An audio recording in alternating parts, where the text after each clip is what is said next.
May meeting of the Topeka City Council's Public Health and Safety Committee.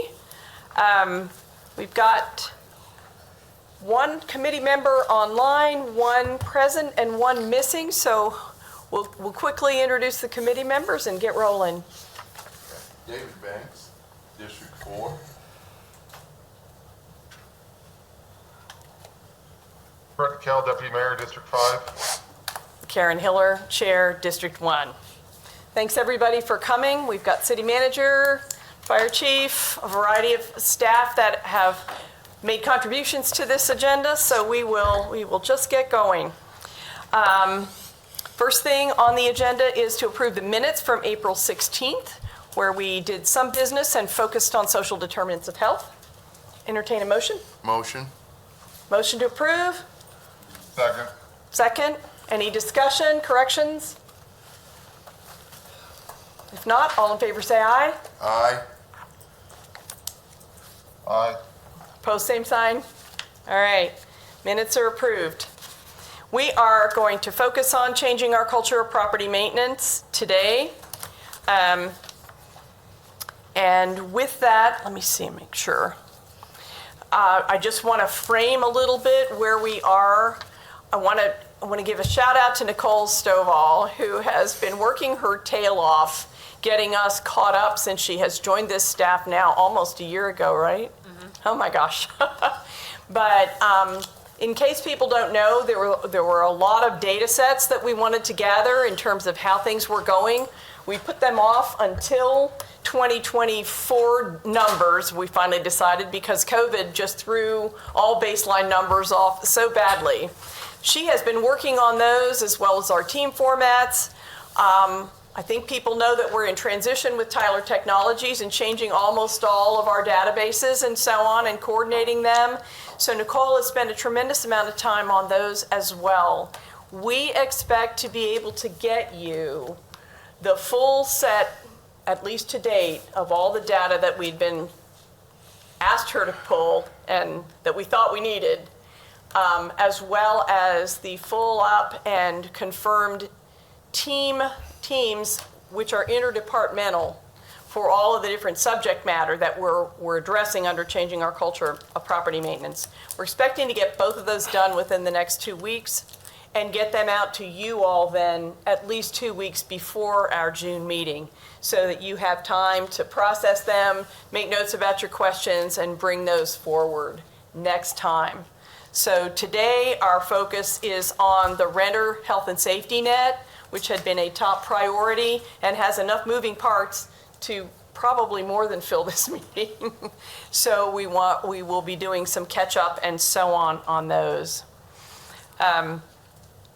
With that, if we can get started, you have an attachment, you have a second page with some detail on your agenda that lays out the topics that we will be going through today. To kind of frame the discussion of the renter safety net, what I thought I would do, everyone has the original initiative that we adopted, the Changing Our Culture of Property Maintenance, with the aspirational goal and then the 4 categorical goals. The one that the tenant safety net, renter safety net, whatever you want to call it, really addresses is challenge number 1. And that challenge has 7 objectives in it. I'm just going to briefly review those so that we can frame our discussion today with those 7. Number 1, establish a system within existing laws to do complete interior inspections on all structures that appear to need it or upon request. Number 2, establish a single visit completion inspection system that provides for 1 inspection and 1 write-up procedure for all violations. Number 3, allow extensions to parties who are working on compliance. Number 4, set up a system for referring property owners to paid or volunteer laborers. Number 5, initiate courtesy inspections. Those are provided for by code, but hadn't been done for a while. Number 6, establish processes and consequences such that citizens will want to take care of issues so that code does not even request access. the prevention element of what a major objective of ours. And last, establish community-wide or neighborhood-wide campaigns if needed. So just wanted to kind of review those objectives in this initiative that was adopted by the council in December of 2021 in terms of framing where we are, the work that we've done, and where we are right now. On our safety net then, we kind of have a mix, as I reviewed it, but I'm not going to change the order, of some of the safety net issues that we put, or strategies that we put in place to see for us to review and see how big they've been and how well they're working, as well as some of the things that we put together administratively amongst the staff to achieve these objectives. So without any further ado, I need to check though. Do we have an update, Dan, on marketing and education? That has been a task force of the communications department and our community engagement, now Office of Inclusive Communities. Yes, so Dan Garrett, Director of Communications.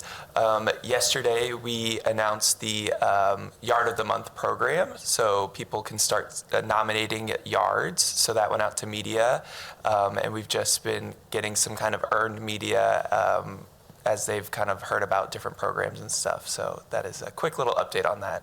That's great. And those two are community-wide. Those are for home-owned properties as well as rental properties geared toward neighborhoods and our early and other goals of mowing, weed remediation, vegetation, and so on. Yes. So, thank you, sir. Thank you.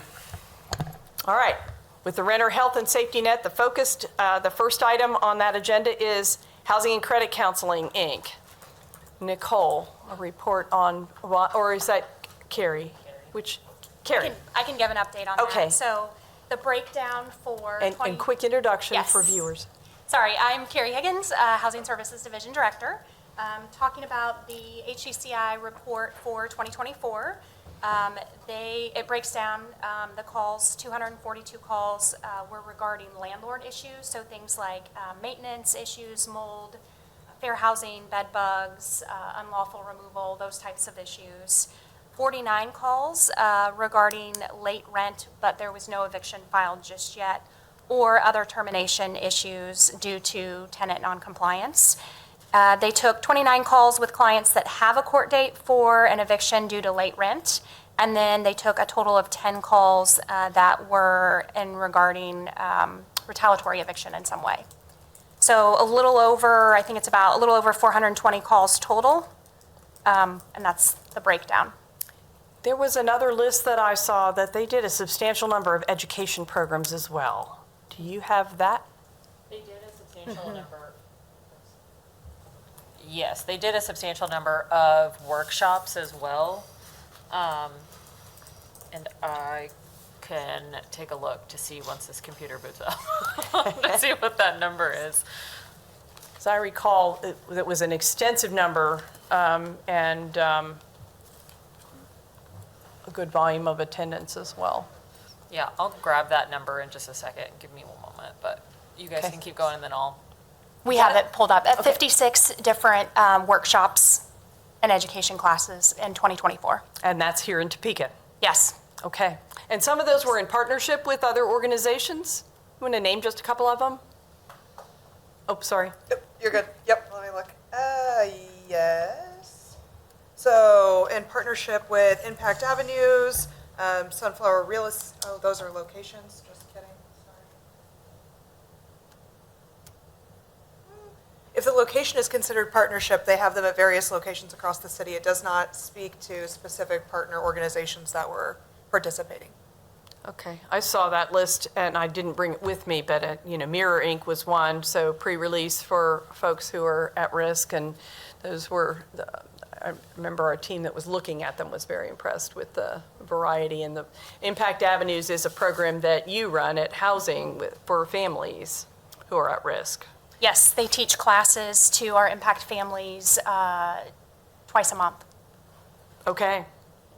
Well, just wanted to put a face on that in terms of that's the one-on-one counseling to just call in to the tenant landlord counselors and get, whether it's strictly tenant landlord, whether it's a little broader in terms of helping people to help themselves or get other resources. Any questions about the HCCI service?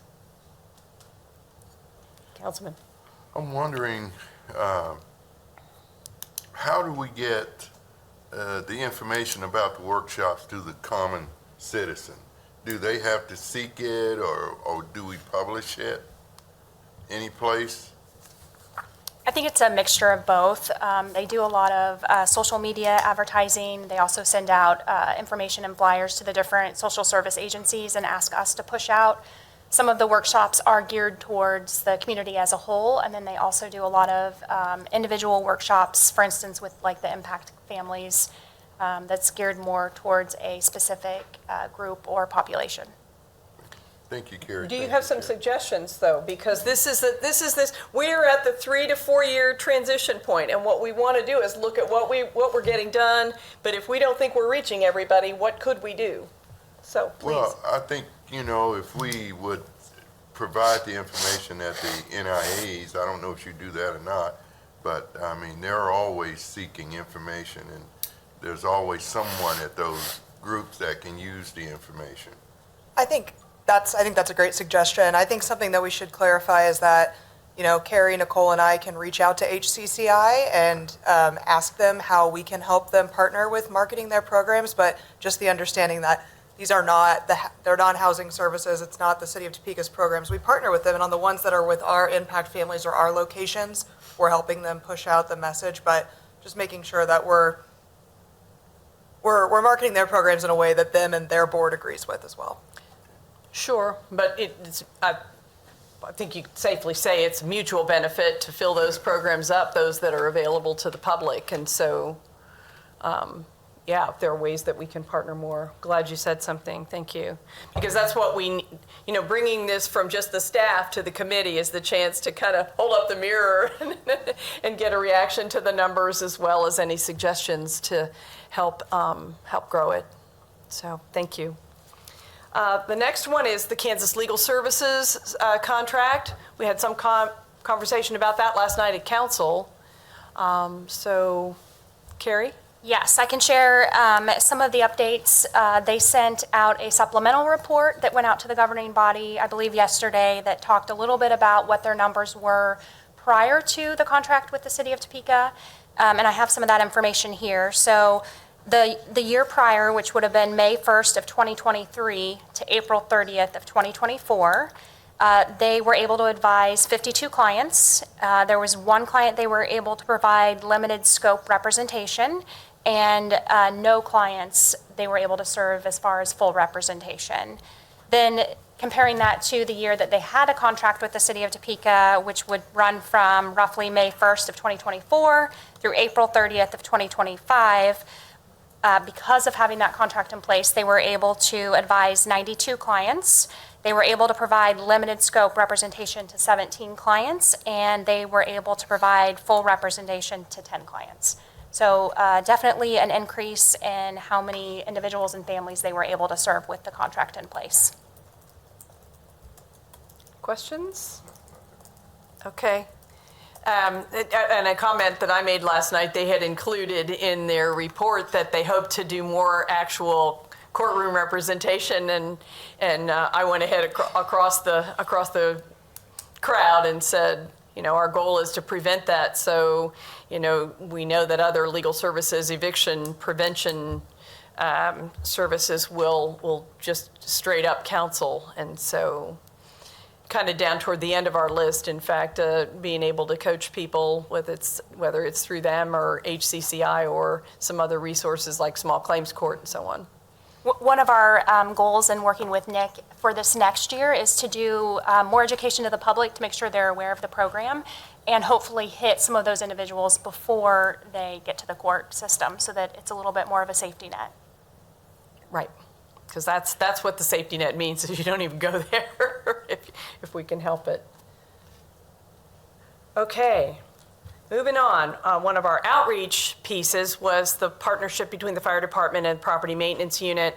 and being able to include outreach for property maintenance with the fire department's periodic affirmative inspections of rental properties. And so Fire Marshal Alan Stahl is here with us to do an update on not only what's been done, but what we've been waiting, drum roll, for what the routine will be and how many numbers you've come up with that we really need to serve.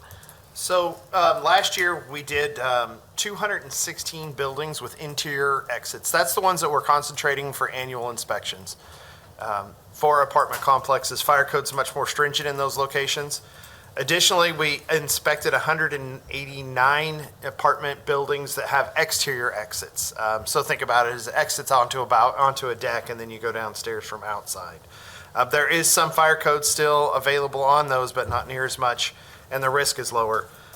So with those interior exits, we are partnering with code to work proactively to do as many as we can together. For the most part, we have not started our apartment inspections for 2025. We will be starting that usually mid to late summer and continuing through the fall. With that, we will coordinate and have coordinated in the past with code compliance with their housing inspectors. And we attempt to be on site at the same time. That happens pretty regularly, but however, sometimes we have to, schedules just don't work out. I've got 4 inspectors who do it. You guys have 2, correct? Well, we did have 2. We no longer have those dedicated specifically to that. Now we have a lesser amount of inspectors than we did this last year. So trying to transition to see how can we still partner with them without having a physical one person being able to go on site with them. So that's where we have started to give each other our checklists. So what they do and kind of look for as far as fire violations, what we look for as some of our kind of main concerns with PMU, and cross-training each of us to kind of say, hey, when you go and you walk into this, if there's anything that kind of seems similar within these checklists, we are starting to let each other know of the potential violations, and going out and taking a look for each department then, if that makes sense. Getting closer, I think. I know that when you were starting, you really weren't sure how many apartment complexes or structures that met what our goal was were out there. What did you decide in terms of the number of units, minimum number of units were what was going to be in this shared queue? So anything that's got an interior exit is going to be an annual inspection. So we will do as best we can to get to every one of those every year, which we were above 90% compliance on that last year. And then with exterior exit apartments, we're looking at once every 3 years that we're going to be in those complexes, just simply because of the lower risk level, and with increasing demands from other occupancies as well. So we're planning to do all 216 interior exit buildings that meet qualification with fire code every year. And we will coordinate with code property maintenance as much as we possibly can. Yeah, the ideal state is we do have inspectors on scene at the same time. And that's what we strive for every single time. For the initial inspection. Now, our timelines vary just slightly on re-inspections just because of the items that we look at are significantly different. But we try and do that initial inspection together, and we found good success with that. So we will continue to do that. Could you describe what that joint first inspection looks like and what your interaction is with the residents on site? Sure. So during that joint first inspection, fire code really works on public spaces, where property code has public spaces as well as the actual residential apartments. So we work with those building managers, property managers, owners, whatever that might be, and we do a comprehensive inspection. So that means the entire grounds for that building. So we will look at everything from debris accumulation to placement of dumpsters to, for property maintenance, it's chipping and peeling paint, broken windows, bad siding, things like that. And then when we move inside, we look at items such as exit egress pathways. So that would be, are the exit doors blocked? Do they work correctly? Do they close correctly, automatically? And then we look at their fire alarm systems. Since I've been fire marshal in the last few years, one of the initiatives that we have started is we're in fire safety code adopted in 2016. It requires units that have a fire alarm for that to be remotely monitored. That hadn't been heavily enforced, and so we've been working with our apartment complexes to add remote monitoring to their fire alarms. And this is a very difficult process because many of these fire alarms were designed when you had building superintendents. So they only notified on site because you had somebody who lived there who worked for the apartment complex. Many of those had not been updated. So it's taken a pretty significant investment from the property owners to bring those fire alarms up to date and up to standard. And we're talking about systems that may have been built with the building in the 60s, 70s, 80s. We've seen some very old systems that have had to be replaced. So that's the things that we primarily look for, as well as we interact with residents. CODA property inspectors go inside the buildings with us, and we speak with residents. We leave messages for residences on their door, which is composed of essentially a Post-it note saying, hey, if you want us to come back and look inside of your residence, that property will be more than happy to do that, and we would conduct any on-site inspection of that private residence during that time. Now, a fire inspector has no, there really isn't fire code inside that residence because that's their private home. But the property folks, their team absolutely has a lot of things that they can do. If I can draw you out just a little more, because they've developed some really great handouts, some threefold brochures about Yes. code compliance and so on.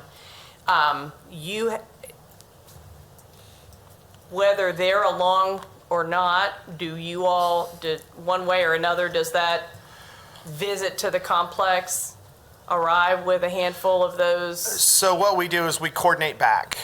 We do have some of that information available to my inspectors, but what we strive to do even more is to put them in touch with the inspector personally that would be working with them. So while we give them information, we also make immediate contact with their division at property and say, hey, this is what we need to make sure and get a follow-up schedule, because it's imperative that we strike when the iron's hot, right? Right. And so what we're trying to do is make that connection right then and there to our property maintenance inspectors who can come in and do a housing inspection. Because it takes a lot of gumption for someone to allow a property maintenance inspector into their home and say, let's look around. So we want to make sure that we're doing the most that we can to encourage that. That's good, because that wasn't happening at first, so we were talking about that. And I might have been misspeaking, so I'm going to keep drawing this out. So you're just putting a sticky note on the door. You're not sliding a brochure under the door or anything like that? No, we're not. We don't know what apartments are occupied and are not. And so some of these apartment complexes have a pretty high vacancy rate. With our limited city resources and printing budget, we're just trying to make sure that those reach the right people and just don't get thrown away. Okay, but if, let's say you don't talk to anybody, generally you can get an idea if things look a little rundown. Oh, no, we will talk right back to our property maintenance inspectors. So if they're not with us, the communication's definitely a two-way street. We're in the same building, same territory. Our folks know each other very well, and the phone is ringing back and forth between the two teams. There isn't a separation between us when it comes to it. Sometimes work schedules just don't work out, but we definitely team up to fix these properties. Our team and their team both are all over it. We are continuously in touch on that. I think I've probably talk to John more than my own children sometimes. So if that tells you, we move very hard. We really try and move together. Okay, well, this has been an evolving thing, so Yes. that is good to hear. Because we looked at this back in year one, as a primary way to get a presence on property Yeah. in multifamily residential units. And obviously, as we know, some things turned out that where either PMU or fire had been to have some serious problems that somehow we didn't pick up on Yep. when we were there. So this is a leading question, obviously, but are you feeling like we've grown that program to the point where it really can be an outreach for us to identify issues? Honestly, I think it is. I think we're already doing that. So I think that was always our goal, was to build that strong relationship between the two teams so that we could, mutually support each other. And I think we're there. I know from working on other occupancies, this has moved into. So it started with apartments, and now we work really close together on vacant and abandoned buildings, trash. I mean, blocked roads, you name it. We've started. It's working really, really well, to be honest with you. The fact that we are cross-training too, somewhat of trying to identify what each of our different departments would be writing up as violations has given them a little bit of a lens to say, okay, when you walk in here, your property maintenance, but if you were to throw on your fire lens, what would that look like? Would this be something that would be a concern? Hey, let's let them know. Okay. So, with that, just, what was it, within the last couple of months when we had our fire unsafe structures crew. Yep. They went out, took a look, went through a hallway and thought, oh, wow, this looks like it's been blocked off, I think. It, looked like there should be a door here.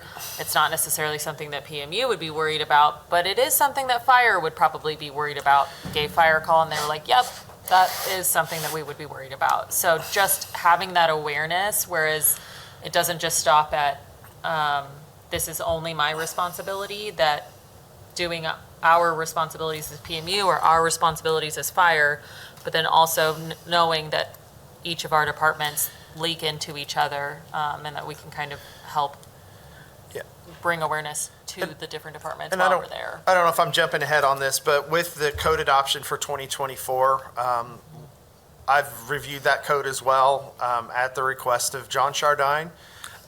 There is sections on there about exiting structures and exit signs and things. But what we were really checking is that they absolutely mirror fire code. So we recommended that those sections be included as a direct mirror of what fire code could be, to the point that I'm building training for the team in property maintenance to teach them the very basics. So what it is how to know when an exit shouldn't be blocked, how to know when an exit sign should or shouldn't be lit, things like that.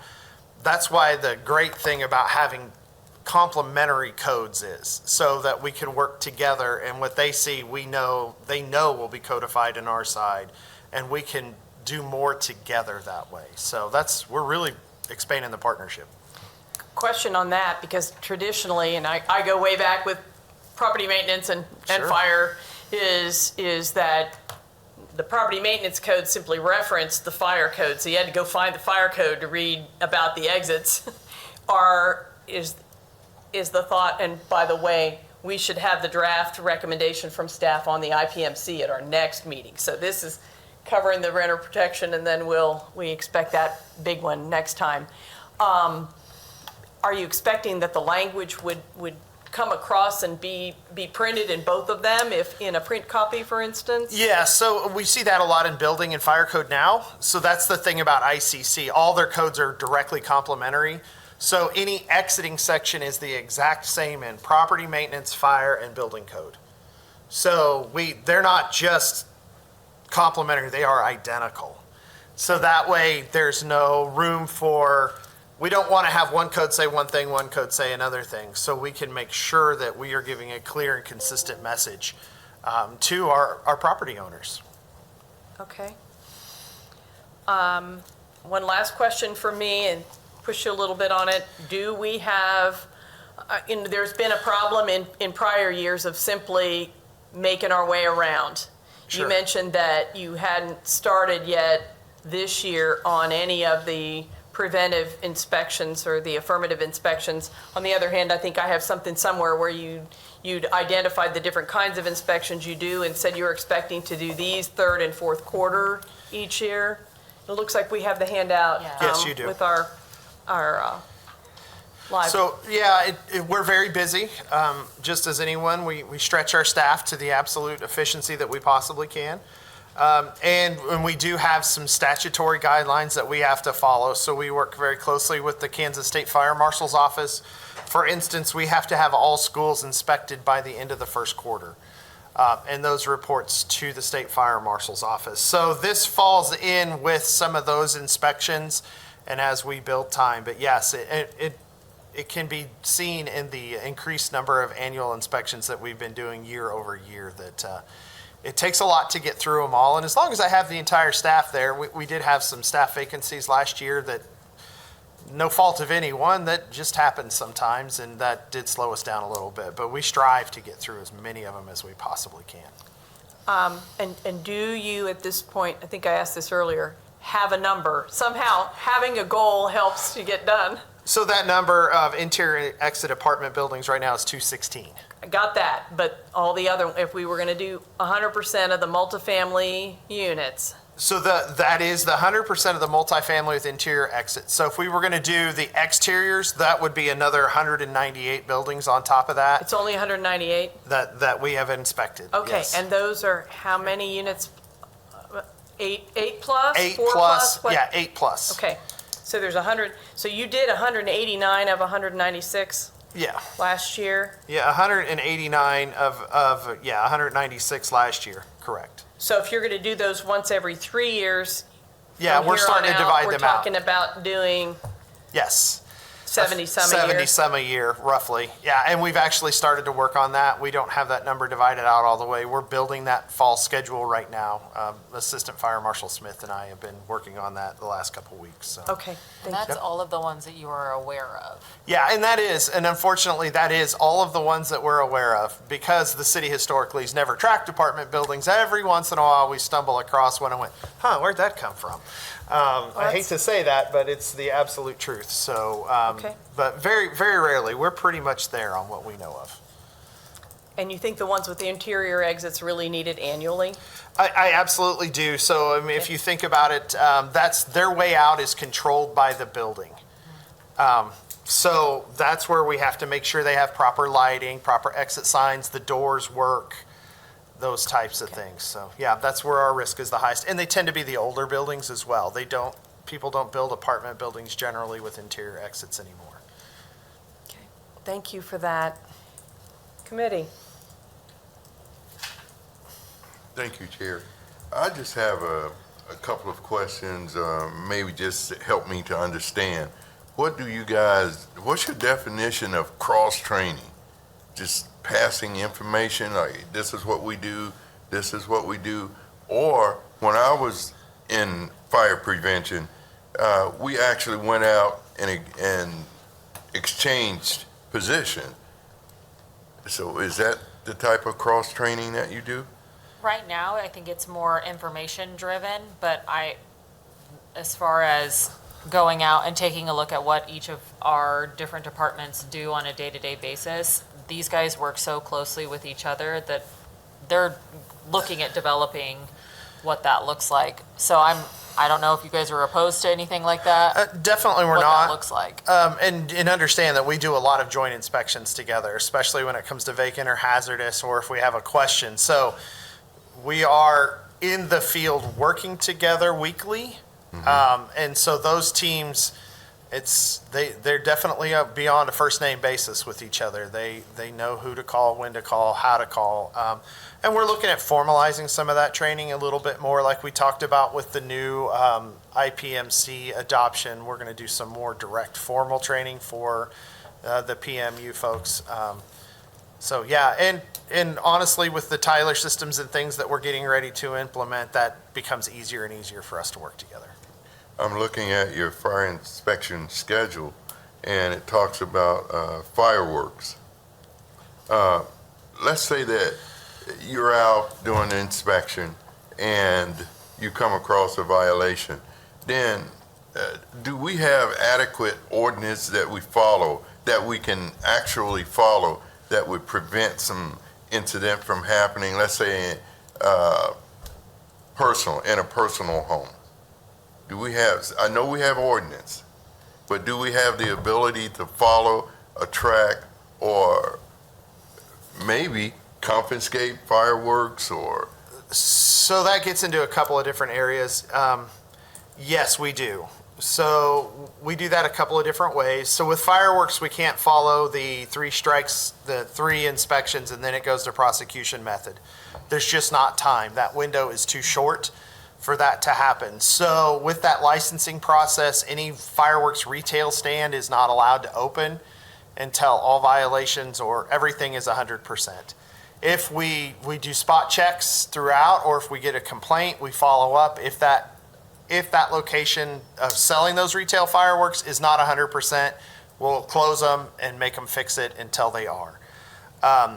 In the past, this has been several years past, but I was involved, our investigations division also assists, and we have done enforcement actions where we've had fireworks stands selling commercial grade fireworks, and we actually closed that stand and removed their license. We can and do occasionally confiscate personal fireworks. So that by city ordinance, that falls really into our investigative division that does that. And it depends on the complaints and the situations in fact, but yes, we don't follow the longer term schedule like we would with a normal fire inspection because it's an immediate risk. Yes. Okay. Thank you, Mrs. Chair. Sure. Councilman Kell, Deputy Mayor? Just kind of following up what was said there, my wife has helped someone run a fireworks stand, and I've been through the inspection process. It is pretty thorough, and they look at everything within so many feet. It's a pretty thorough and safe process. The only thing I would probably add to the whole aspect of things is hanging signs that say, no dispersing fireworks within so many feet, so the general public knows, because the people that are running the stands know that, hey, it's got to be so far away. But I think for the general public sometimes, because I've seen people walk 10 feet away and light something off before, and it's that's where it's like, I mentioned last night about sometimes the safety issues with our fireworks stands and making sure we have that safety in place for them.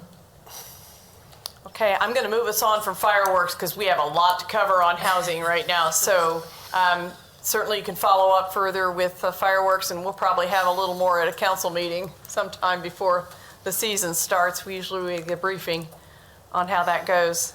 Thank you so much.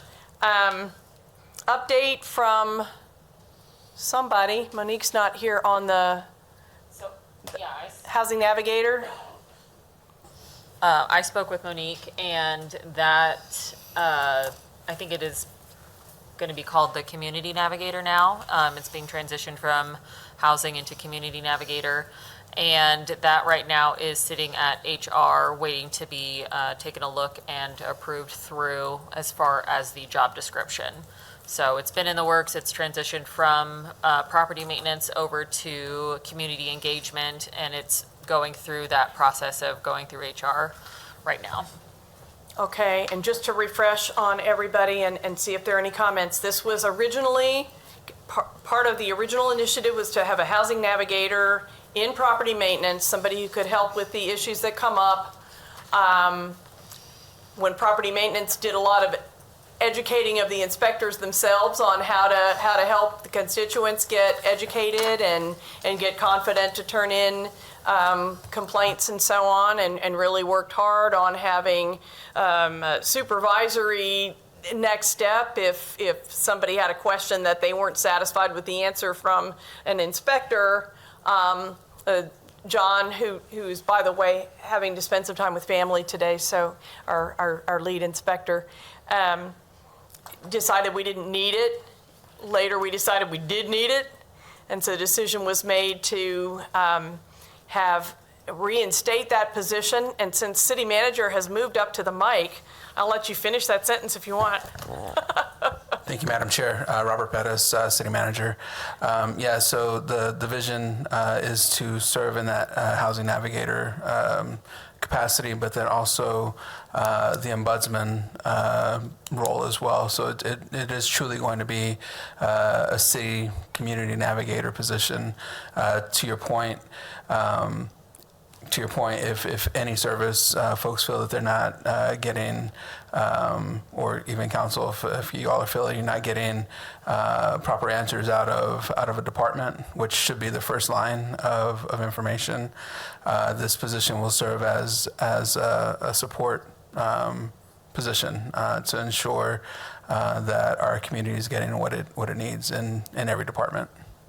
And if it appears, for instance, let's say that the fire and PMU are out and meet somebody at an apartment complex who says, there really are some issues, obviously they can let the code inspectors know, but would this new position be available to help make connections? Yes. As needed in a neighborhood or in an apartment complex? Yes, so Fire Marshal Stahl definitely talked about sometimes some folks are not necessarily comfortable speaking with a code compliance officer, and this position would certainly be a resource that the residents or neighbors could chat with. So yes. Thank you so much for your help with that. Council members, any committee members, any questions or suggestions about that? A lot of work has gone into making that transition and talking about, again, that interdepartmental piece being one of the reasons for your placement there in what's now OIC. So. Right, which is a division under the city manager's office. So this position will have access to all city departments, all city staff, and hopefully have all the resources to be successful for all of us. So let's watch for that and help make it work in this coming year. Again, questions, anybody? We'll move on. One of the things that came up with some crises was, again, back to the big apartment complexes. A lot of work and questioning has been done about annual inspections that are supposed to happen, or certifications, particularly in subsidized complexes. And I asked Carrie to bring us the latest intel on what those relationships are and what we should expect from the entities that are providing the subsidy or whoever is supervising them.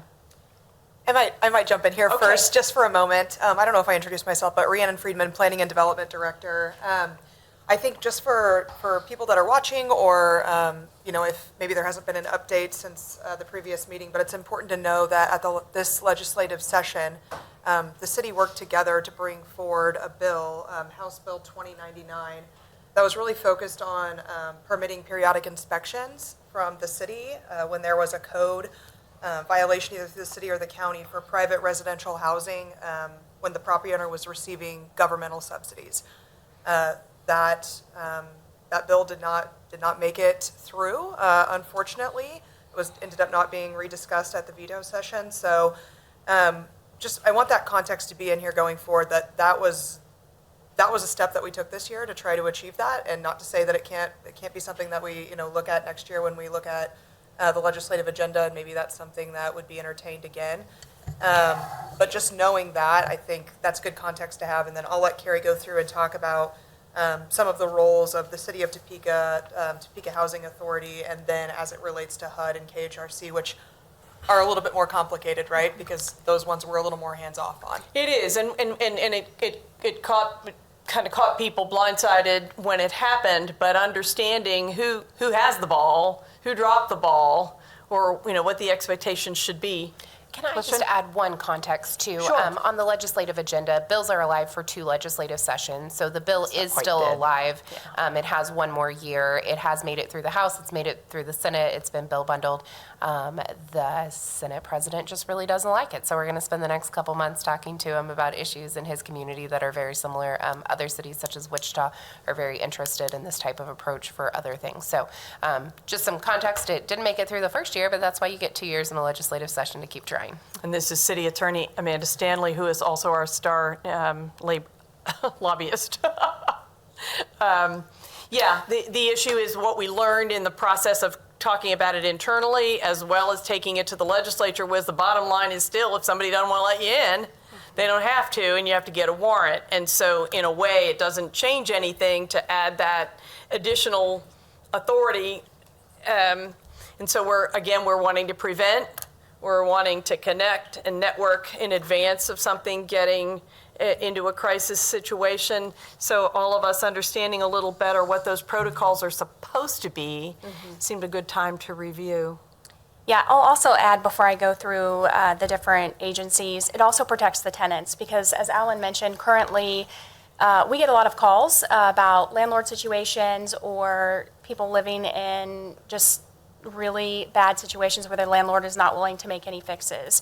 And currently, we can educate them. We can work with PMU. We work with them all the time to see if they're willing to let a code inspector come inside. But that puts a lot of risk and responsibility on the tenant because if they find violations and take it to the landlord, that landlord is going to know that tenant made the complaint. So the bill allows for better tenant protections because if we are getting complaints from an apartment complex from multiple people, it would allow the city to go in and do inspections just across the board and not put any of that risk on the tenant, on a specific tenant. So that's really important, not only for PMU, but just for protecting tenant rights as well. So I'll start with the city of Topeka. We currently have a program called Shelter Plus Care that is a HUD-funded program. And we have our housing inspectors, they do an inspection prior to a tenant moving in. And then we also do annual inspections as well with that program. And then our housing inspectors also do pre-move-in inspections for our Impact Avenues program.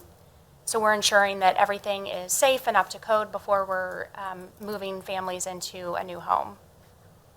And our funding comes directly from HUD, so we do those annual inspections and then we report back to HUD on a regular basis for those. The Topeka Housing Authority also receives funding directly from HUD, so HUD is the oversight entity for them. They do their own inspections as well. There's kind of the two sides to Topeka Housing Authority. So they have public housing, which is their apartment complexes and sites. They do annual inspections on. Then they also have the Section 8 side of things, which is where they would give an individual a voucher. They go find housing with the landlord, and they'll do inspections with the landlord and whatever address that tenant has found to move into, and then they're going to do annual inspections as well. And HUD is their oversight agency, so they're reporting regularly to HUD as well. Then we have sort of private landlords. It would be project-based Section 8. So Temperley would be one of these examples. Some other ones would be like Plaza West or Highland Park Apartments. So these go through the state. So KHRC would be the initial oversight entity, and then they report back to HUD. With project-based units, it is not exactly annually. It depends upon the score of their last inspection. So apartment complexes that scored high and are doing really well, it could be up to 3 years before they have a new inspection done. If they did not score well and there's issues at the complex, then usually it's an annual inspection, or if they fall in between, it could be an inspection every 2 years. So there's some variables at play with those. And then sort of the fourth, yes, ma'am. Clarification, but no less than once every 3 years? Yes, that is the expectation. Okay, thank you. And then sort of the fourth type of properties would be like the tax credit type properties. And KHRC would be the oversight for those as well. It's my understanding there's no set inspection schedule. It is just if they are receiving complaints or there's issues, then they will step in and do inspections. If needed, they can set up annual, biannual, some sort of schedule moving forward, but nothing set unless there are issues. Thank you. That's very helpful for us moving forward to just know that baseline and the, so where there's not an exact schedule, on the one hand, if there's been a complaint, then that supervising entity should have responded. But they haven't necessarily failed if there wasn't a schedule. Is that what I'm hearing? I would also say for the KHRC properties, just so you understand how they're connecting to those, so annually, it's a requirement that they reach out to the tenants. There's quite a bit of verification that has to happen to ensure that that the tenants that hold leases there income qualify. So every year, they're reaching out to confirm with the property management company that the tenants that are in place are income qualified to be able to stay in those homes. So there is outreach that's happening. Just not sure in the form of a physical inspection what that looks like. But certainly if we get calls through code or property maintenance, that's things that we're addressing. And there's annual reporting requirements that are being submitted to KHRC regularly, But just the inspection piece. The owners are reporting that their tenants are all genuinely low income. Correct. But is there a report part of that about the maintenance issues? I'm not sure. I just know that what we verify is that they are following the rules of any type of cap that's set on age, if it's senior-specific housing or if it's income qualified, to ensure that that opportunity is being opened up to those individuals in the community.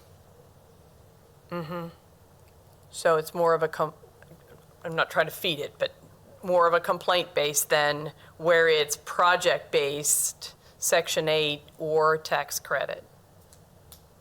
There's not a set schedule. Well, up to 3 years on the project-based Section 8, but on the tax credit properties. So I think probably what we're comfortable saying is that we understand the HUD schedule for the project or the site-based because it's listed on their website. It details what the scores are, the dates of the inspection for every single complex that has this type of project-based funding. Thank you. Words are hard. But I don't think that we're comfortable answering the KHRC because I don't know that we exactly know the answer to that. But I think it's a really good question to pose, and hopefully we can get some input from them and then share that with you all. Okay. Robert, did you have something to add? You were going to make sure? Committee members. Thank you for your hard work on this. Again, we're looking at this check signals time at the 3 to 4 year break to make sure we're fully informed on what to expect. And if we need to change that, fine. If we need to follow up on it, fine. Great. Quick status check since we're talking about it. The complexes that have been front of conversation and mind lately have been Timberley, Motive Power Building, and Madison Street. Could you give us quick updates on how we're doing with those three or any others that are kind of hot topics? Sure. The one that I can share that probably relates the most to housing services is Timberley. Been in really good close communication with Trey, George, and THA. So right now the way it works is that HUD has put in a relocation management company that is on site. They've come on site and their job is to help identify new housing options for individuals that are going to have to move that have current leases at Timberley. So they're working really closely with THA since they have good relationships with local landlords. Housing Services, Carrie and her team has helped connect to any landlords that we have relationships with that we know have potential openings or might be interested in working and partnering. I do know that the Housing Authority hosted a mixer event last week to bring forward landlords and connect them with some of the tenants that are still in search. So I think things are moving forward positively. You have to remember that the funding came off the very last day of February of this year, and the relocation company wasn't on site until the end of March. So effectively, it's the month of April, and we're 3/4 of the way through May. So really, I think that things are progressing, probably on track for what we probably assumed, knowing that it would be difficult to identify that many new places for people to relocate to. But yeah, that's really the most of the update. So they get like free rent until they get relocated, or what? So right now, they're working with HUD has that commitment made to them that they're working with them to help pay for that and helping with their relocation costs too. So cost of moving, any type of down payment that's needed for a new apartment, application fees. That's what the relocation assistant is here to do, is to help them work through and navigate that, identify funding to help offset those costs. Okay. And you don't know how many are left? Not enough that I would want to share the number, but I could get that from Topeka Housing Authority. And the plan for the complex at this point is? To relocate all the individuals that are currently living in it. Unfortunately, I don't have an answer outside of that yet. That'll probably be a next step conversation, but right now it's just really been focused on the people. So it's going to be vacant for a while and decisions to be made. I know that when we were working through this process, there are some market value tenants in there who don't receive assistance. The buildings themselves remain open, even though we're in the compliance section, and I'm not aware of what the owner's long-term plans are, but once the HUD folks move out, there's no order closing the building that's still in effect, so that can still be rented. Okay. Thank you for that. So the code has not condemned the buildings, just HUD has scored it low and is moving out the subsidized tenants. That's correct. Early on, I shouldn't say we haven't condemned the buildings. I believe there's one that is still under condemnation order that had a fire in it that's being remodeled. But the closure orders that we had, emergency closure orders for carbon monoxide and things like that from early on have been cleared. So the building themselves are still allowed to be habitable, occupied, used. It's just they've lost their HUD funding. Okay. Kind of interesting for future, I guess, if HUD scored them 0 and we're passing them, but we'll see. Okay. Motive power? Yeah, this is probably where housing services is less involved. That's probably more of ongoing conversations with code or whomever. Okay. Do you know anything? Yeah, I don't know if I know anything specifically about those. That would probably be more of a John Okay. question that he would have been able to answer. Madison Street, same question? Okay. Those are the ones I'm aware of, that there have been some active issues on more than one unit. Can I add just a point of clarification on a comment you just made about Timberley? HUD does their assessment early, so when they pull it, it doesn't mean that it's the exact same now. Like if they are fixing processes through municipal court, I just don't want the public to be misled and say, oh, HUD scored it 0, but we're passing it. They might have scored it 0 at that moment in time, and then those violations have continued to proceed through municipal court and through abatement and are being fixed, and that's Okay. a very key distinction. Thank you. Thank you. Important. And Madam Chair, we'll follow up on the other 2 apartment complexes that are listed here. Okay, those are the ones I'm aware of, and we got into this without those active cases, but the whole issues of the apartment complexes has certainly developed during the course of this engagement. So I want to make sure we're on top of it and that we understand what's a reasonable expectation and what happens if the hammer comes down or whatever it might be. Okay. Any questions? Brett? Okay. I'm going to skip the Axon use question because John is not here. It is on there only because that was a change during the course of the engagement here, and just making sure. We've talked already about tenant reluctance to file complaints or pursue them, and wanted to make sure that the body-worn cameras weren't getting in the way. So we'll check more later. LLC ordinance. City Attorney Stanley took the lead and got that passed right away to make sure at least LLCs were answering their mail.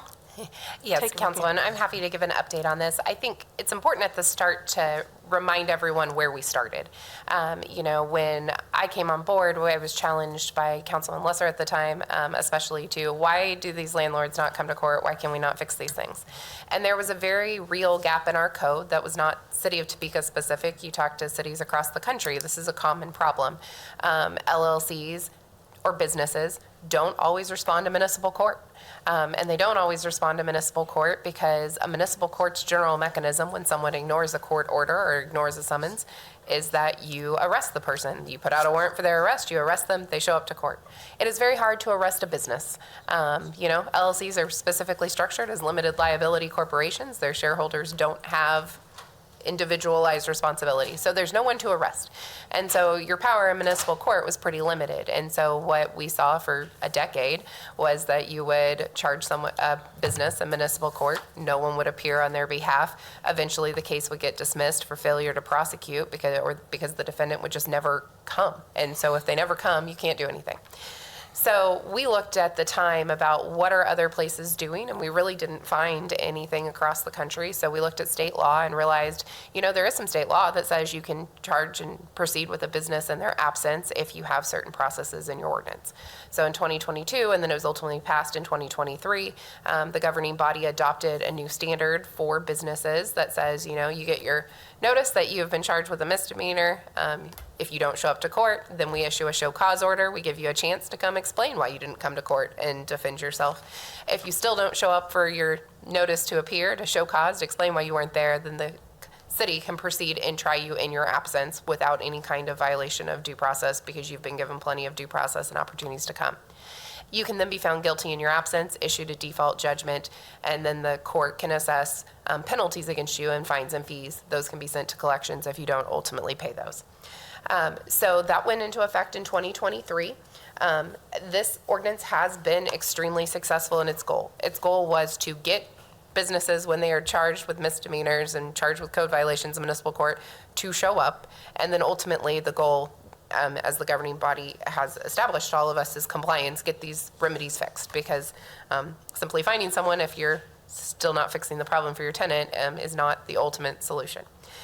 So since January 2023, when we have the LLC ordinance on the books, we have filed 417 cases against various LLCs. We've received 36 default judgments. Those are cases where the business ultimately never ended up showing and it went all the way through the process. 220 different cases have been corrected. So that means you charged them with multiple violations and the business came in and they've corrected those and ultimately were dismissed because they were corrected. 21 cases have been dismissed for other reasons, like the property was sold or the department asked for them to be dismissed or there were other reasons why it needed to be dismissed.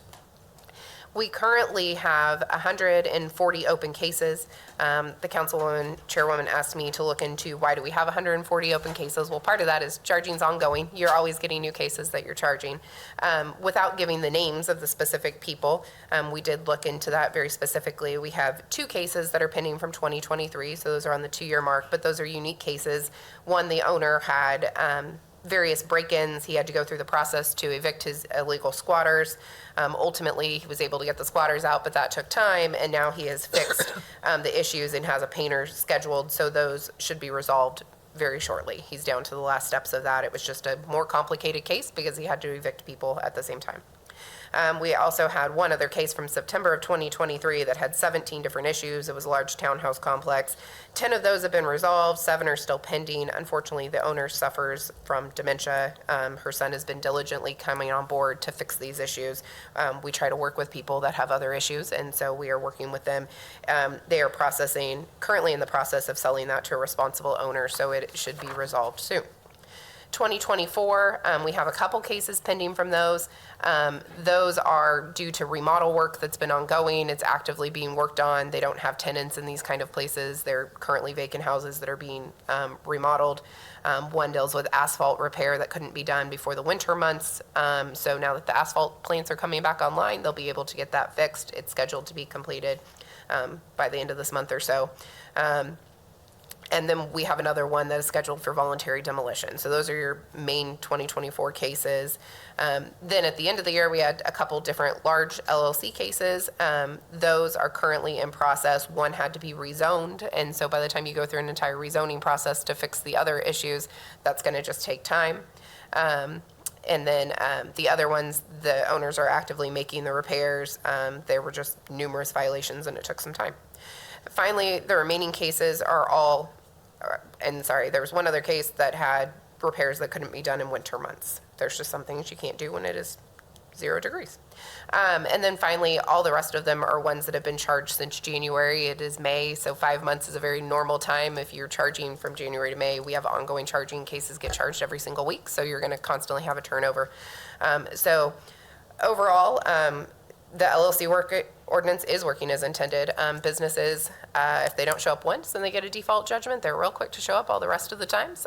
So it has effectively worked at getting businesses to come to court and recognize that they need to respond to those and get those corrected. So that is your update on the LLC ordinance. I guess one other piece of that we get asked sometimes is, you know, why do we dismiss these cases upon voluntary compliance? That goes into a different issue that's before you. We introduced an ordinance for your consideration last month and then have continued talking about it. But it is really important for a court system and prosecutors to not selectively prosecute, to not be accused of that. That's unconstitutional. We try to treat everybody equally, make sure that it doesn't matter, you know, what you are, unless there's a legitimate public policy reason to treat one classification of persons, which under our code include businesses, differently than a different classification of persons. So if the goal of the city council is compliance and the goal has been told, you know, dismiss the cases upon compliance, if we, as a governing body, if you want to change that, we need a legitimate public purpose reason and an ordinance that our prosecutors and court system can rely on. Last month, we suggested that could be based on landlords.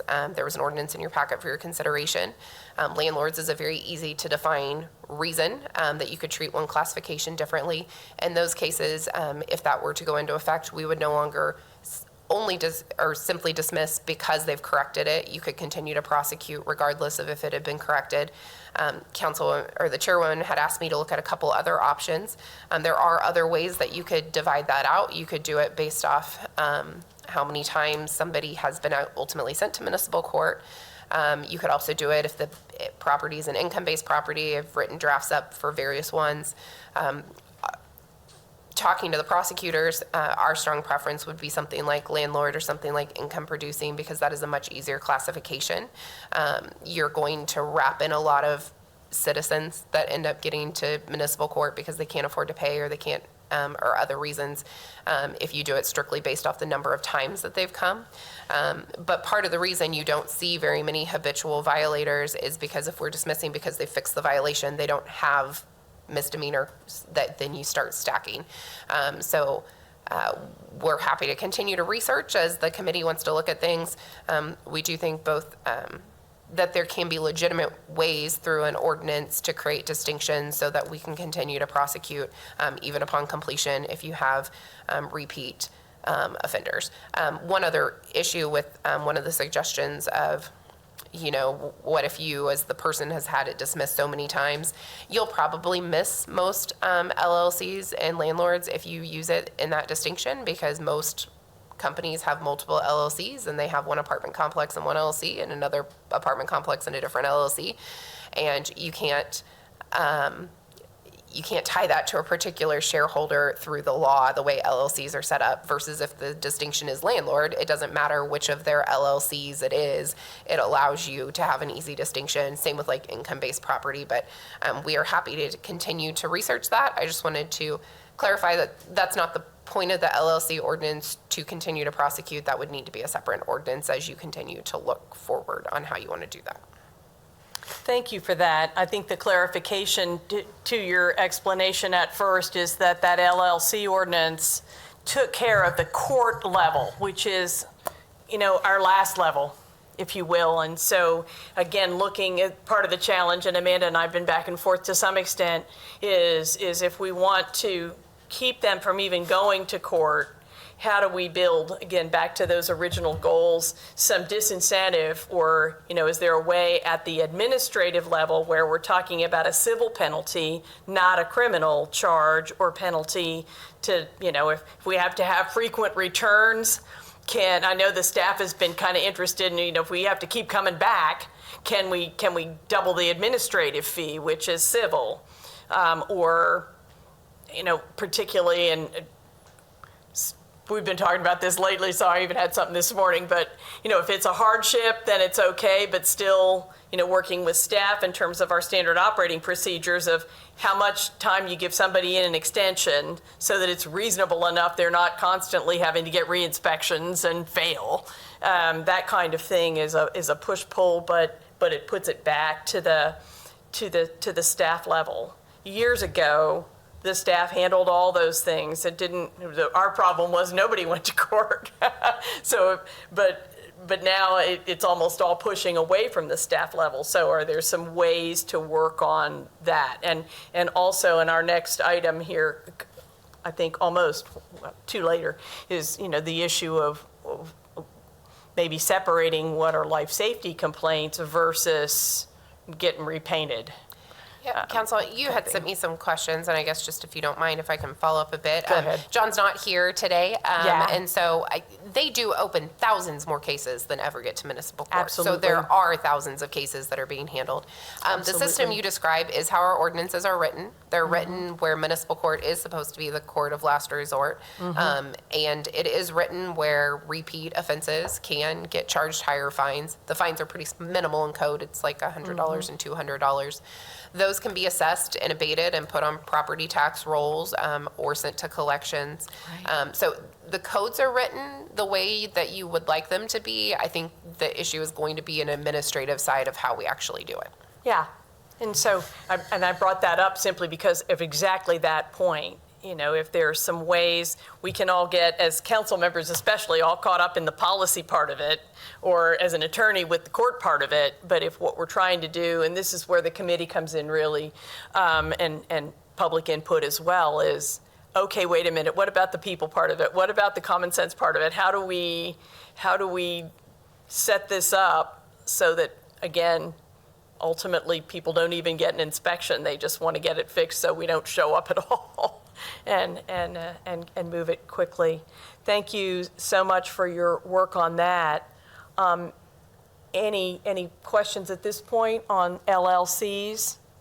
I think another clarification, and your examples sort of brought that out, was most of us, when we think of an LLC, think of a big corporation that owns big apartment buildings and lots of properties. But in fact, at least here in Topeka, that's not the case. Some of those are simply individuals who, for a variety of reasons, decided that they should do business as an LLC, but they're kind of you and me kind of people, correct? Just so we have a correct vision of what an LLC is in our heads as we move forward. One of the things we reviewed too was, okay, we updated our retaliatory eviction ordinance in the city to add some penalties to it to disincentivize landlords from retaliating against people that had made legitimate complaints about health and safety. City Attorney, you want to react? And we can keep it brief because Sure. You had asked me to take a look at the retaliatory eviction language if there were changes needed. This is language that Wichita has also started to adopt. Some of this is just education. It's going to take time. The biggest reason that people, when they come and we don't ultimately prosecute, it's because they're back due on rent or other issues that are state law changes and nothing that we could do at the city level. So I don't think it needs changes at this time. I think it just needs more education, and people need to be educated about it so that they can continue to bring these cases forward and have them be valid cases. Any questions on that? Did we put a face on it enough that you know what to ask? The numbers on that were that we had, 15 people who filled them out, but only one that actually ended up being qualified, and that one was settled by the Yeah, efforts I of the assistant. Yep, I can give you those numbers. There were 14 complaints since we've changed it. 3 were ultimately charged after charging. You know, your landlord has the ability to come in and defend themselves like any other case. Of those, 2 were dismissed because the evidence was presented by the landlord that the tenant was not in good standing. So ultimately, they presented that evidence. The case was dismissed. 1 was resolved because the landlord didn't know their management company had retaliated against the tenant. So they resolved that issue themselves, and ultimately the case was dismissed. The rest failed to meet the criteria. Generally, it failed to meet the criteria because someone was past due on rent or not in a tenant in good standing or had other reasons that under state law code you can't evict someone. Thank you for that. I think it's important in this one to know that it's worth looking at, you know, did we succeed at what we had in mind or not? One of the concerns we had was that in this particular case of what we did with the city ordinance, the fines could be very substantial to this landlord, but they mimic the fines for multiple offenses, and we were unlikely to charge both of them. And also the money went to the city, it didn't go to the tenant.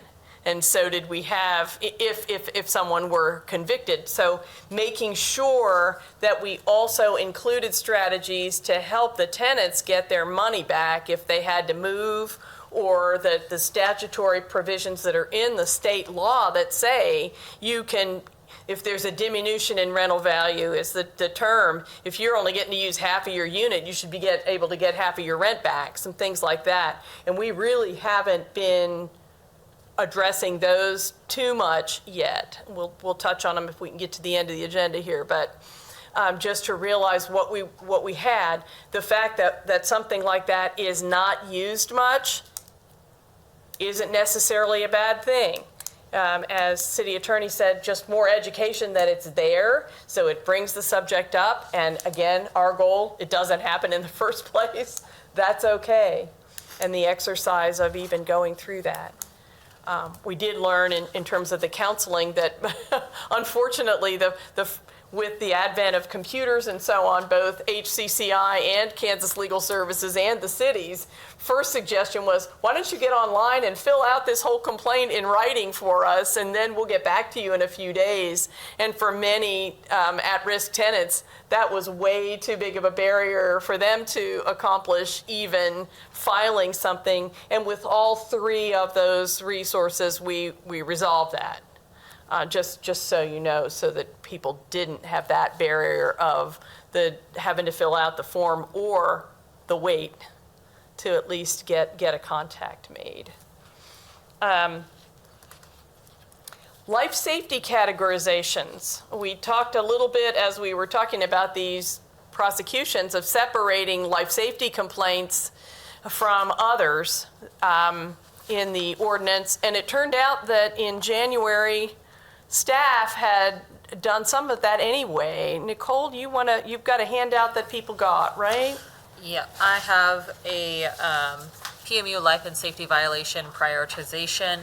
This is something that internally was shared with all of our inspectors from John, from the top down then, that these were life safety violations that were code compliance issues that pose immediate or significant risk to the health, safety, or welfare of occupants or the public. And so with that, those types of violations then would be prioritized due to the potential cause of injury or death. So he listed out I think there was 9 different common life safety violations, which included structural integrity, fire safety, electrical hazards, gas and HVAC systems, plumbing and sanitation, egress and accessibility, hazardous materials, pest infestations, and then unsafe occupancy. So these types of, and then he gave several as far as just examples and underneath of each of these categories, that these would require immediate action from property owners and enforcement. So these were categorized as a higher priority than some of our other code cases then. So it wouldn't be a whenever you got to it or just regular due process. This would be, we move them to the front of that line and give a shorter time frame to fix those violations then. And then also, if those code officers identified one or more of those violations, then an immediate affidavit for municipal court was prepared.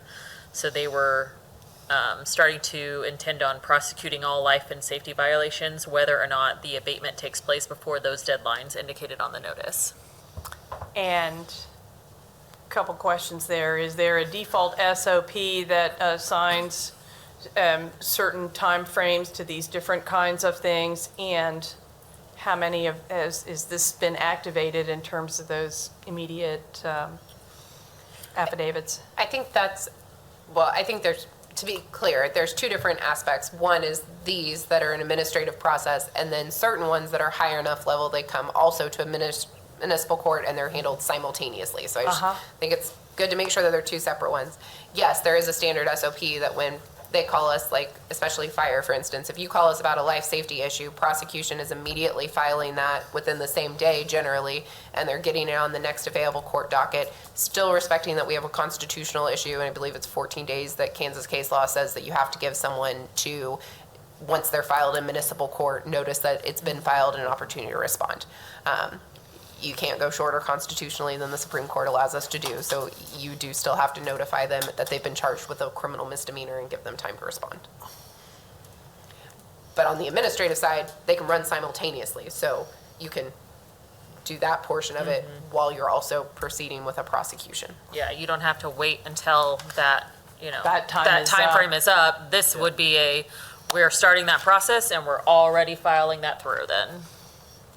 So just to, this was new information. I guess this was done back in January. We didn't know about it. So is part of that then, you may know, Alan, sort of a courtesy, oh my gosh, these people don't have any heat, can you get it on? Or does the ticket get written immediately? I mean, a good example of this, I think, was the trash incidences with the Lou McGinnis cases, was that we had all of these and I think we immediately started. Took a Is that bit right? for those to send over to us. I don't think that's Okay. probably the best example. I Maybe. think the best example would be a fire code issue, for Okay. instance. Yeah, we recently have worked with a church that we discovered when they submitted for a burn permit where Oh. part of their roof had collapsed in an unused section of the building. Well, that immediately brought our inspectors plus PMU inspectors. Once we verified that, yes, this had actually happened and we found other life safety violations, we immediately contacted the legal department, and our prosecutorial team stepped right up with us. And so we kind of have two tracks going right now. We have the injunction, the court-ordered injunction, barring them from using the building due to extreme life safety hazards, as well as the administrative processes of keeping, how do we fix it? Correct. It's not really about a courtesy, it's about evaluating a true life safety issue for a tenant. If it's negative 20 degrees and there's no heat, Right. you can't wait until the tenant is, you just can't wait. So it's about making sure that certain things, but there are other things that are not necessarily rise to the level where a court will get you an injunction to go immediately fix it. And the point of dual charging, just to be clear, it's not because charging someone with a criminal misdemeanor actually fixes the issue. It's an incentivization to hurry up and fix it over on the administrative side. Like, you can go through the process and you can plead not guilty, and we can't make you fix it over here on the criminal side, until the case is done. It's about incentivizing you by doing all of our tools at the same time. At the same time, we also have the ability to go through the civil process to get an injunction, for instance, to shut down an illegal haunted house or to shut down, a building that has fire code.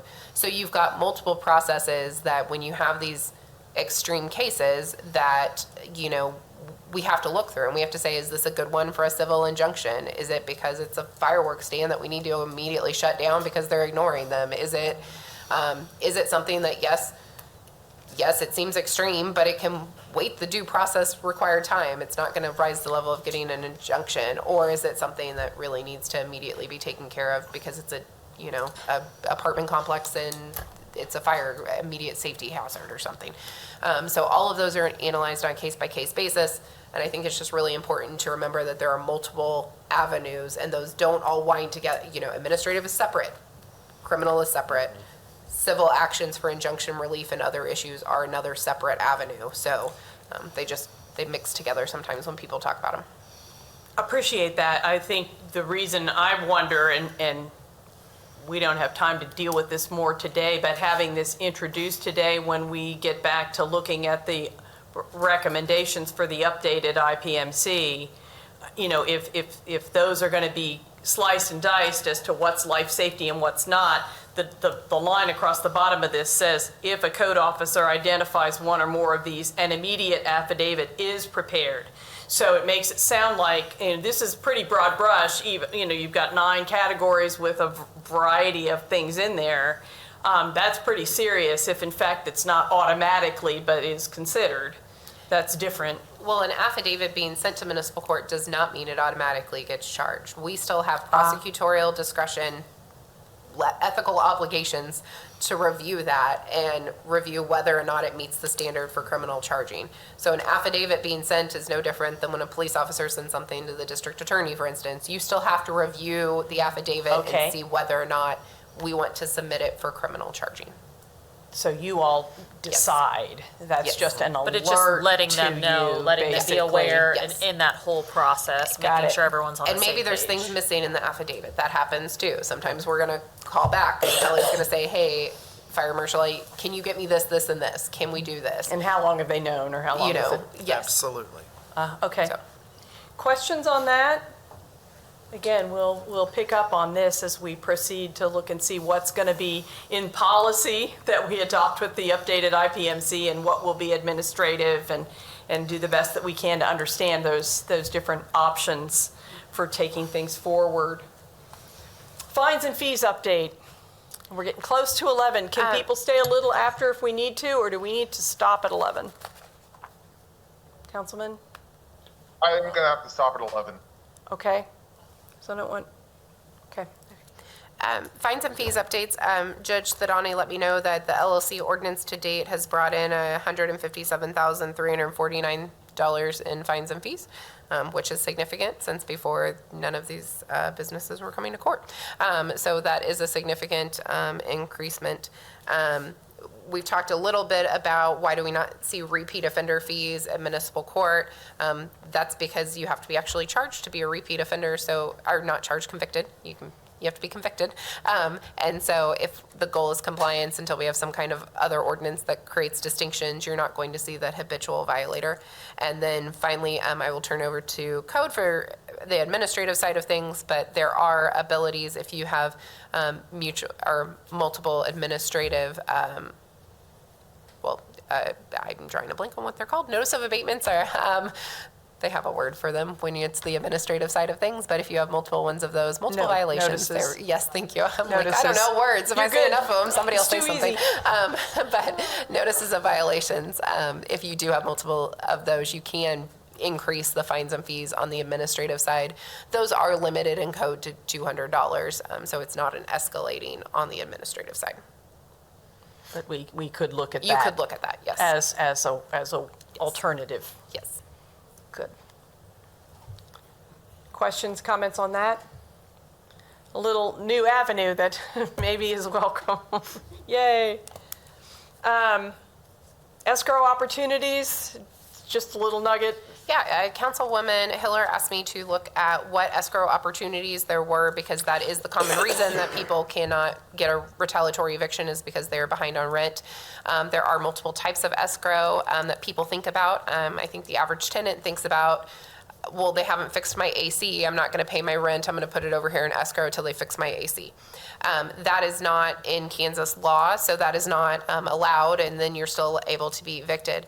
However, if your landlord proceeds with an eviction, and you're represented by counsel, such as the Kansas Legal Services, there is the set-off opportunity where you can file a counterclaim against your landlord in the eviction setting, and the landlord, you can say, I have damages against the landlord, and then the court can order rent into escrow and decide who owes who what. So those are avenues through Kansas Legal Services that you could continue to explore. I was asked to look at what at the local level is there. Only one city in the state has an escrow ordinance. It's the city of Manhattan. And reaching out to their city staff, it does not appear to have been used in over 20 years. I kind of got, oh, is that still in our code? So they do have that in the code. It's something that we could explore potentially. Theirs is limited to like a demoed building or extreme life safety issues, that you could escrow with the city clerk funds, and then it's for a limited time period, and then if it doesn't get repaired, they can still proceed with the eviction. So it's a kind of complicated process, but there is one city out there that it's been looked at. It does not appear to be in active use. Well, and as we discussed earlier, one of the things about measuring effectiveness of an ordinance is not necessarily how often it's been in court, but maybe the fact that it hasn't, as long as people aren't sitting in condemned buildings paying rent. So thank you for the research on that. The last item that we have on this run-through is that some other things have been tried. Rent offsets is what happened in the Lou McGinnis properties. They offered reductions in the rent for the tenants that had lived in the properties that hadn't had their trash collected. Some tenant figured out what 100 divided into the monthly bill was and asked for a rebate, and they ended up offering them to everyone. And so, as a very simple way of tenants just writing a letter and asking for compensation for something that they didn't get, it was kind of a refresher that could happen. Class action approaches. There are potential class action approaches. That would not generally be something the city would be involved in. I think you would need to look through Kansas Legal Services or other things if you're representing the individual citizens. City Attorney's Office is prohibited from representing anyone other than the city, so I would not have very much detail on that. You did ask me for if there was places people could get education. The Supreme Court website has several videos on eviction processes as well as small claims court that they've developed that are available for any private citizen to go watch. Right on the judicial branch's website, they're all about 5 minutes in length, and I think there's about 20 different videos that walk you through every step of an eviction, every step of small claims court, and try to make it easier to understand so it's not so scary when you go in as a pro se person. And it is 11, but had Nicole review some of those, and she's prepared to show one or two if people want to stay and look at them. Otherwise, we can be aware, we can look at them ourselves. But those can be an adjunct to those public education sessions. We can put them on our website or link to them on our website, as could KLS and HCCI if they don't. Well, one of the nice things learning about that from City Attorney Stanley was we didn't need to get Dan and his crew involved in making a bunch of new videos for the benefit of everyone. With that, obviously, we needed to just get caught up on where we were. It sounds like we've identified some things that are working, some things to still work on. Any questions or comments as we wrap up? Again, we hope to get you the full data sheets and the teams and links within probably 2 weeks from now. Therefore, 2 weeks before our next meeting is scheduled for the third Wednesday, as agreed, which would be June 18th, from 9:30 to 11. That one is going to be at the LEC. It'll be in the meeting invite that way, but this room was not available next month. If there isn't anything else, City Manager, anything else? We're adjourned. Thank you, everyone. Making progress.